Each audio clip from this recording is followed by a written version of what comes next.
ons kyk wat ek nou gaan probeer.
Hierdie is Dia Strand hier by Mosselbaai en hier kan jy lekker swem.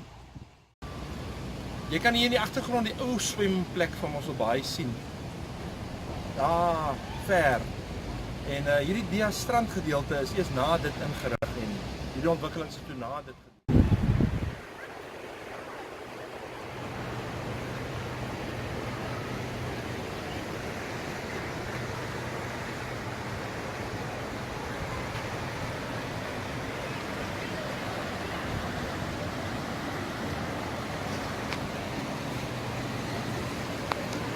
Die supertjoep wat 'n mens hier sien, hierdie oranje ene, is die ou supertjoep wat altyd by Hartenbos was. Hy is nou hier by Dia Strand.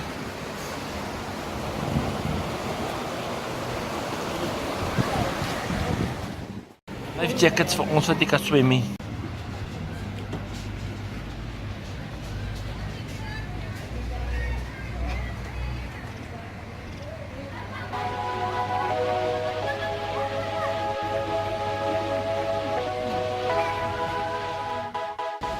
Hierso is dit lekker man. Lekker.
Onthou as jy ingaan op ons kanaal Reispret op YouTube, druk like en druk subscribe en reis 'n bietjie saam met ons en kyk wat ons alles doen.